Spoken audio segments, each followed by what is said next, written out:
Let's talk about the Lakers. They've just completed a 1-4 road trip. And I'll tell you, the jury was still out on JJ Redick, the coach, and now it's out even more. JJ Redick this week ripped the opponents, ripped the referees, and last night after they got scorched by Memphis, he ripped his own team. He stood up in the locker room after the blowout loss to the Memphis Grizzlies, and he pointed at number 34, LeBron James. See that old man? You should play like that old man. He was furious at the rest of the roster, not at LeBron. But he's got complications now. Anthony Davis is bruised to heel. Anthony Davis is averaging 32 points per game, playing a ton of minutes. What did I say to you on Monday? I was worried about the amount of minutes these guys, AD and King James, were playing, and now AD is dinged up. Tell you what, they're getting no production off the bench, no defense at all. They are 28th in the NBA in defense. 28th. They have nobody blocking shots, nobody manning up in the backcourt. They're giving up 118 points per game. On this road trip, the Lakers, JJ Redick's Lakers, on this road trip they just completed, they gave up 125, 127, 131, and 134 points. Where's the commitment? Holy crap. Yeah, exactly. And he didn't use those words. He used much harsher words. So they've got some real issues there. Please tell me where Gabe Vincent is, where Cam Reddish is. Dalton Connect has not been given a lot of minutes. Their bench bunch is not scoring points. So Lakers are 4-4, and they got problems. Clippers, talking about Steve Ballmer. It was interesting. They came back and they beat San Antonio. They were down 40-14 in the first quarter at home against San Antonio, and they roared from 26 back, and they won that game. Whoa. But they're scuffling. It's like a 2.5-man roster right now. You got James Harden, you got Ibaka, the center, and Norm Powell is really playing a lot of minutes, and he's scoring. But their bench is not producing at all. It is interesting what just happened last night. The owner, Steve Ballmer, and you and I have talked extensively about who he is and how he's conducted his business. He's tried to build this thing into a championship program. First with Blake Griffin and then Chris Paul, and didn't work. And then obviously what he tried with Kawhi Leonard and Paul George.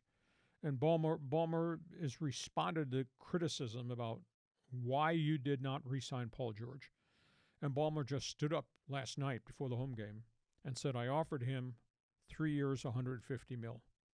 This is Paul George after Kawhi Leonard had signed a 3-year extension, said, I'll take that too, let's keep this thing together. And after Ballmer offered him the same contract that Kawhi signed, Paul George came back and said, I want a 4th year. I want it all guaranteed. I want a full no trade. And then Ballmer's response last night is, I am not changing our basketball business model. I offered him $50 million a year, and he turned it down. Paul George just got buried by the fans in L.A. Just booed the crap out of him.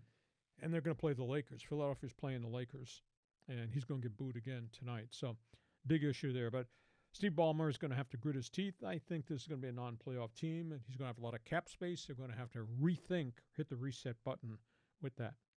The third item, this involves Joel Embiid, the star center of Philadelphia. This is really bad. This is really ugly. John, you're a sports fan. You know the media, what we've done, what our role is supposed to be, etc. Embiid was suspended for 3 games without pay, a $1 million fine. He got into a confrontation in the locker room after a game with the lead columnist of the Philadelphia Inquirer. Embiid had not played a game all season. He had a knee issue that dates back to when he wanted to play in the Olympics, and then he wasn't right. A columnist wrote in the column about how Embiid has let this organization down. He doesn't practice with any consistency. He always seems to be hurt. Embiid is always lecturing the media about his role, what he's done, his legacy in Philadelphia. They haven't won bleep since he's been there, even though he's a great player. So the columnist writes this opinion piece early in the week. He makes reference to Embiid, saying, you're always talking about your legacy in Philadelphia. You're always talking about raising your son in the memory of your deceased brother. You know, if you want to leave a legacy, come to work every day and be prepared to play and contribute to this team. Embiid lost his mind in the middle of the locker room when this columnist, Marcus Hayes, walked in. They got involved in a heated argument. He put his hands on the guy. Boom. Whoa. So the NBA had an investigation immediately. The NBA suspended Embiid for 3 games. The columnist went back on the Philadelphia Inquirer website and withdrew the sentences making reference to Embiid's deceased brother and his son. It's a big, big issue. The organization met face-to-face with the columnist and totally apologized. Embiid has refused to apologize. So you tell me, as a columnist, as a talk show host, I have a right to say what I think I perceive as it relates to how Embiid is, how he conducts his business, how he carries himself. But when you step over the line and you're talking about your legacy and you're always talking about your kid and your deceased brother, isn't that kind of far-fetched? You're dragging family members into this thing. If you want to call Embiid a stiff or a malingerer, you can do that.